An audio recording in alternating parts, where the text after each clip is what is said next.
Fear Street book is The Wrong Number, originally published in 1990 and re-released in 1994.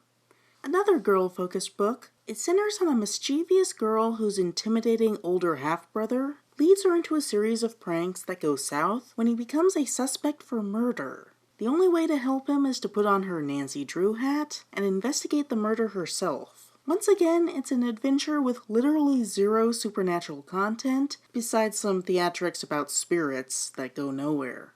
Structurally, the book resembles The New Girl in having two distinct acts that dramatically switch focus. The New Girl started out about a boy pursuing an apparent ghost girl, only for the book to flip around and be about him being stalked by her as a very alive girl. Likewise, The Wrong Number starts out about a girl being terrified of her creepy half-brother, and then a third of the way through, it becomes a murder mystery with a completely different villain. It's like a Settler from Dusk Till Dawn style twist. A cynic might think that this structure would be because Stine doesn't have enough of either plot to fill a book, so he just mashes them together. It's a disappointing dip in quality after the excellently structured The Overnight.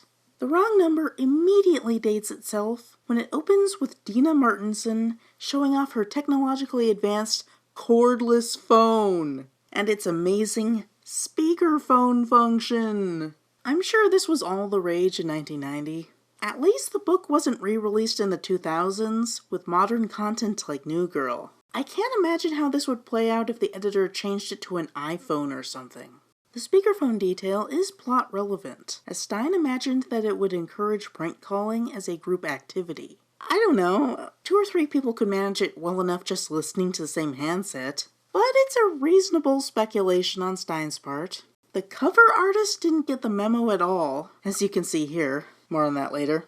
Dina's best friend Jade Smith, you have no idea how many times I've misspelled her name as Jada Smith, immediately sees the potential and leads Dina on a series of prank calls. I'm not sure if Stine intended this to be a relatable teen girl thing, or if he just wanted a realistic character flaw, but I certainly don't think it's funny. I find them obnoxious and downright cruel, calling a computer nerd they don't like, and lying to him about having a secret admirer just to get his hopes up, and then bursting out laughing when he calls them on it. Yeah, very funny. It's not like this guy will grow up tormented by social anxiety because of stuff like that in his childhood. Incidentally, this is him now. Jade is the worst offender, initiating the pranks and goading Dina into them. But Dina takes really well to it and flat out doesn't care about hurting people because of the little power thrill she gets out of it. Where does she get off judging her half-brother for looking surly? Dina's father, Albert, is a successful businessman who can get special speakerphones from his phone company job. He is a divorcee, having had an initial marriage and child in Philadelphia, and then moved to Shadyside to start a second family. Goes to a new city and starts a new family. Fucker setting up franchises. His first child, Chuck, gets expelled from high school, so the first wife reaches out to Albert and persuades him to take Chuck for a while, hoping that small-town Ohio will do him some good. Dina is immediately put off by Chuck's appearance as a tough-looking teen boy with an expression half sneer, half scowl, which she dubs a snowl. Yeah, cute. From the offset, she is convinced this kid is bad news, and no good will come of his presence. We can see some 1980s American anxieties over divorce coming into play here. Thanks to second-wave feminism encouraging women to stand on their own, divorce was occurring in higher rates in the 70s and 80s. Some people were concerned about the standard model of American families going to the wayside. Dina's father fulfills a parental obligation to someone outside of Dina's own family unit, and this creates tension where Dina feels threatened by a foreign intruder of great intimacy. Through a mix of villain coding, ambiguous glimpses of a bad male character's thoughts, and Dina's own feelings of concern, Chuck is presented as a threat, derivative of a failed relationship. The reader is led to distrust Chuck, but until a certain point, his actual actions don't suggest that he's significantly worse than a grouchy teen boy with some delinquency concerns, but not necessarily that he's an aggressive person. When a dog gets trapped in a burning car, seconds away from exploding, as all cars do, don't you know, he runs in to rescue the pooch and deliver the beloved pet to a crying boy. So he's a standoffish animal lover. This should be an opportunity to make friends with him, but Dina's takeaway is that he's crazy for risking his life like that. Just deviating from the norm is enough to villain code him. Okay? So then he gets into a fight with a kid named Bobby, and Dina is certain that Chuck is crazy when he pulls out a knife. I can see how that would be alarming, but there are extenuating circumstances. He says Bobby started the fight, and I see no reason why he would be lying. Jade calls Bobby a bully, and we later see that he travels with a pair of lackeys. The knife, while extreme, is understandable as a deterrent used by someone who feels vulnerable when faced with 3 bullies. I could see an episode of Degrassi where the kid is framed as in the wrong and requiring disciplinary action, but with the acknowledgement that the school messed up in not handling the bullying situation better. However, Dina's take is without nuance. He's just crazy. The next time Dina and Jade make prank phone calls, Chuck picks up his own phone and listens in. Yeah, I'm pretty sure this is impossible to rewrite with modern technology. The plot is landline specific. He blackmails them into letting him join in their pranking session, and then he calls a freaking bomb threat to the bowling alley. Okay, that is crossing the line.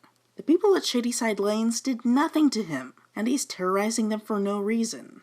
He could reasonably be characterized as a menace to society now. Jade thinks he's hot, and though she doesn't want to get in trouble, finds the bomb threat funny, while Dina is totally freaked out. Primarily because she thinks they'll get in trouble. I hate all of them in this scene. Dina persuades him to only target kids from school, so he makes a threatening phone call to Bobby, calling himself the Phantom of Fear Street.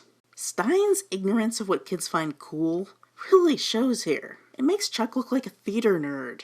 Considering that Stine wrote a Phantom of the Opera style Goosebumps book, maybe Stine's just a fanboy of the opera.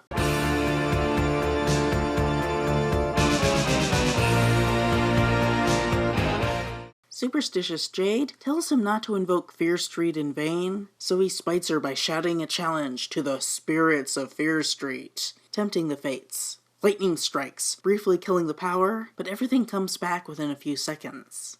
Whether or not this actually means anything or is just a dramatic flourish is unclear. Stine is certainly not above pointless fake-outs. When the lights come on, Dina sees Chuck stone cold dead.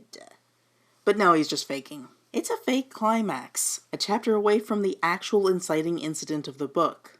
While the overnight was really well paced, the wrong number is disappointingly muddled in its waves of tension. It feels like the surprise party in this way, which also had a pointless fake-out with a zombie that turned out to be a guy in a mask. After the lightning strike climax, there's a bit of tension built up over Chuck that goes nowhere. Dina freaks out over a newspaper article about the bomb threat, but Jade isn't too worried. Amusingly, the newspaper quotes Corey, who happened to be bowling at the time, and all he's concerned about is his ruined game. I disagree with Stine's decision to turn Corey into a comedic buffoon instead of wising him up into a real character, but he succeeded in making him an effective buffoon. I like that it'll just pop into another book now, deliver a funny line, and leave. Dina gears up to confront Jade and Chuck to stop the madness, but they just stop on their own. Jade talks to Chuck off-screen, and he agrees not to cause any more trouble. He becomes a model brother, making friends with Dina, helping her with homework, and enters into a healthy relationship with Jade, all unearned. He just gets better. Yeah. Stine, you do realize that storytelling involves actually telling the story, right?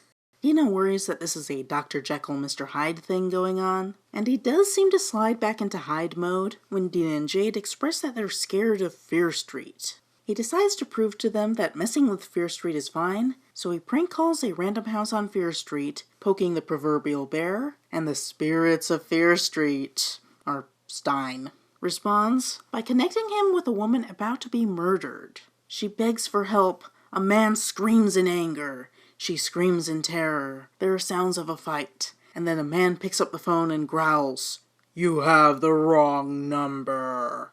The wrong number." And hangs up.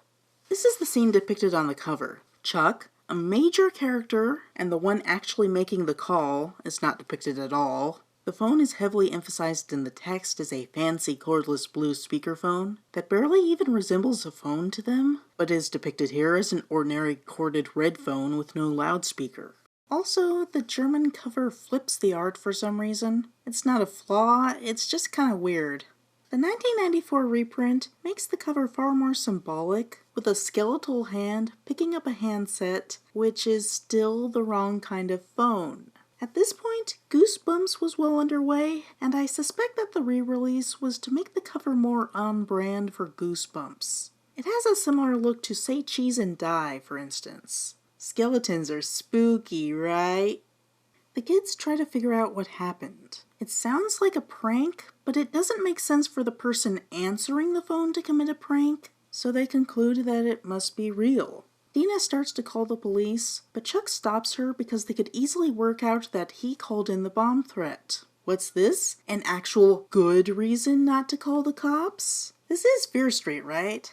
Instead, Chuck looks up the address of the Fear Street target, 884 Fear Street, the Faberson residence, and they go to investigate on their own. They find the house directly beside the Fear Street Cemetery, which is pretty campy horror, but an effective touch for the exaggerated gothic horror setting. Though it's a minor expansion, we can see the continued development of the Fear Street setting. They snoop around, find the door broken into, enter illegally, and find the place ransacked, and discover to their horror a woman's bloodied body lying right near the phone. A bloody knife not far away.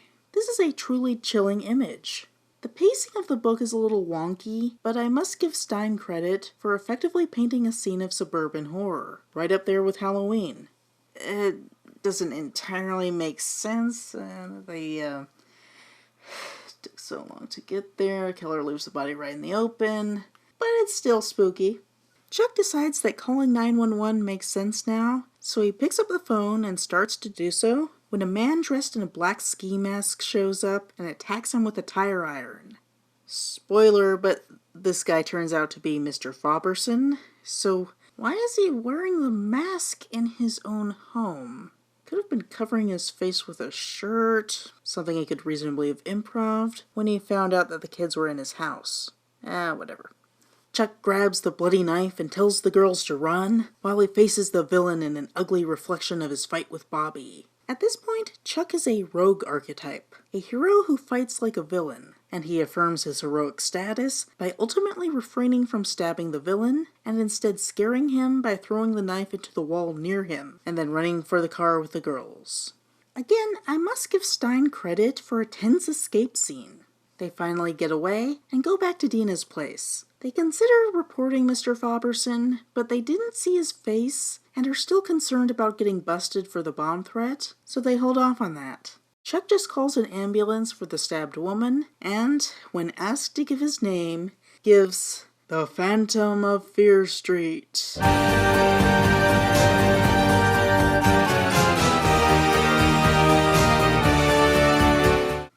Of the night, after Dina's parents get home, two cops show up, Tall Frazier and Short Monroe, literally described as like a comedy act. They question Chuck and Dina together, Chuck playing it cool, while Dina messes everything up and makes them look suspicious. Yeah, these kids shouldn't be answering questions at all without a lawyer present. The parents just let the cops in, assuming they're the good guys, not stressed out bullies who want to catch perps to support the ruling class and not serve justice. Just saying. Turns out, Mr. Faberson reported them to the police, telling them that he caught the kids burglarizing his place and murdering his wife. The cops can determine facts consistent with his story, so they intimidate Chuck and Dina into coming down to the station for more extensive interrogation in separate rooms. At every step of the way, I'm thinking, don't answer. Say you invoke your right to stay silent and demand a lawyer. But Stine is less cynical in his assessment of the police, so the scene is only tense, rather than an element of terror equivalent to the murder element. Eventually, Albert's lawyer arrives, and they let go Dina, but arrest Chuck, having matched his prints to the murder weapon. Albert lies and says that there's no bail for murder suspects in an attempt to scare Chuck straight by keeping him in jail. But Dina believes it and is completely terrified for him. She calls Jade over to her house, and the two of them explain what happened to her parents. Do you mean to say that this whole thing began with a prank phone call? And it ended in a murder. That is so delightfully cheesy that it made it to the cover tagline. Dina focuses on specific details that, when taken out of context, just sound ridiculous. Both her parents, and later the cops, find it hard to believe and figure that she's just trying to protect Chuck. Frasier lectures her on how loyalty is a virtue up until you use it to protect bad people. Now that is a great sentiment that the police should internalize. Chuck hasn't even been convicted yet. The authorities disbelieving Dina is a classic element of young adult drama, and Stine pulls it off very effectively. The cops are infuriating, and it is resonant both in empathy to the teenage protagonist and from the perspective of an adult advocate for social justice. One can imagine the situation being considerably grimmer if Chuck and/or Dina were Black or Latino and subject to police racial prejudice. The problem is that the framing does not suggest that there's any issue with the police institution, and rather implies that it is a well-oiled machine, functioning exactly as it should, and that the problem arises from a fluke occurrence that puts Chuck and Dina in a bad circumstance. It's socially problematic, like the shadow of an unstated racism, but it makes for effective horror because the way Dina can't argue with the cops leaves her spinning, unable to gain her footing, and lack of control is the essence of terror. When Dina and Jade hear Mr. Faberson speaking on a news report, they recognize him as the voice who said they had the wrong number. But Lieutenant Frasier calls Dina a liar when she calls him, so she and Jade try to dig up dirt on Faberson themselves. The news says that he owns and manages an Italian restaurant named Alberga 3, so they don some disguises and poke around, claiming to be job applicants. Faberson almost catches them, but Jade does some fast thinking and lies like a pro to get them out of trouble. They learn that he plans to leave the country in 3 days with an unknown person on a one-way trip to Argentina, which the U.S. signed an extradition treaty with in 1972, Stine. I'd previously speculated that Stine obscures Asian coding to keep from being overt about racial diversity, but now I wonder if he just doesn't have a good grasp on ethnic characteristics in general. I suspect he intended Faberson to be Latino, but he gave him a WASP name and an Italian restaurant. Unless he's misapplying Nazi refugee coding to make Faberson seem like a bigger bad guy? Like Italian food and Argentina are supposed to remind us of fascism, without Faberson literally being a fascist? It's weird. Anyway, they go to meet with Faberson's former secretary, Linda Morrison, to trick information from her and find out that Faberson is romantically involved with her. So the story seems to be that Faberson had an affair with Morrison and killed his wife to be uninvolved with anyone, and now plans to run to Argentina with her. They dig through his trash for evidence and find to their horror that he threw away a dead cat. I see we're back to gruesome cat scares. It's not as bad as the one in The New Girl because it's implied to have died of natural causes, not animal abuse. I speculate that Stine found a compromise with his editor after the extreme reduction in goriness in the surprise party. I wonder if Stine really doesn't like cats, or maybe he really does like cats, and that's why he thinks of dead cats as good horror.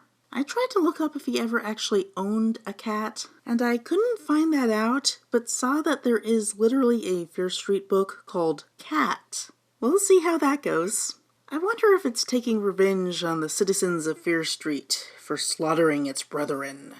Anyway, Dina and Jade visit Chuck to discuss their plans, and then return to the Faberson house to look for clues.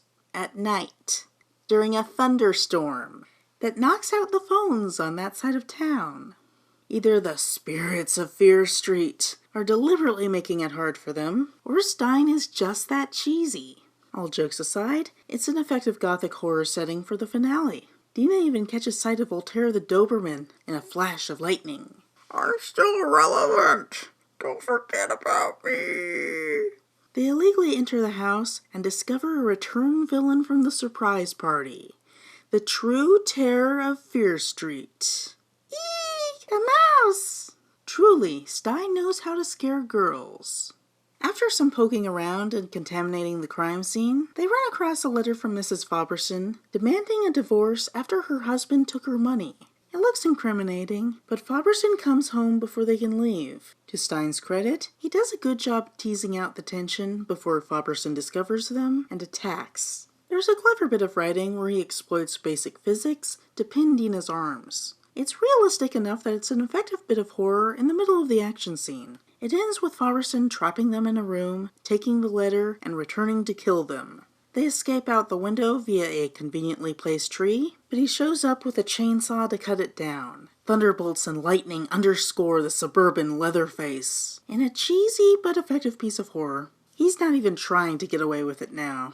He's just a pure killer on a rampage.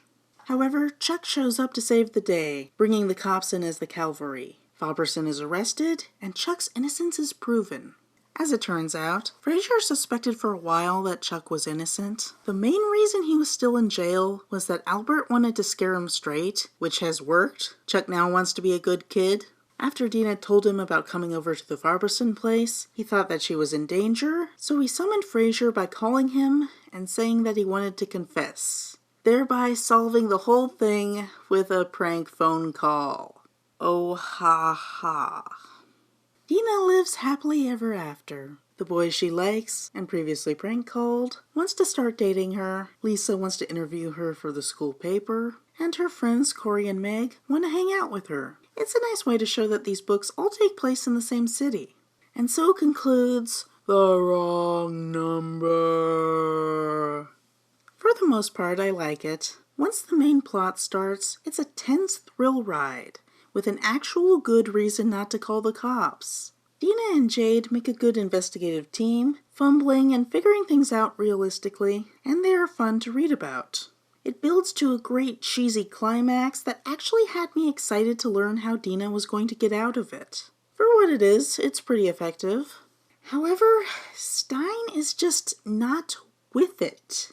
He's an out-of-touch old man who gets confused about how teens think and is just kind of confused in general. Aside from the general milquetoast atmosphere, a lot of the characters are unnecessarily mean-spirited. Dina and Jade harass people with their stupid pranks. Dina thinks that Chuck saving a dog from a fire is a sign of dangerous mental illness, and her perception of him flip-flops between unfairly mean and unfairly forgiving. I'd care less about Stine's poor empathy skills if he made up for it by having good writing skills. But he so often fails at that. Like the whole first conflict between Dina, Chuck, and Jade being instantly fixed off screen. His whole handling is messy.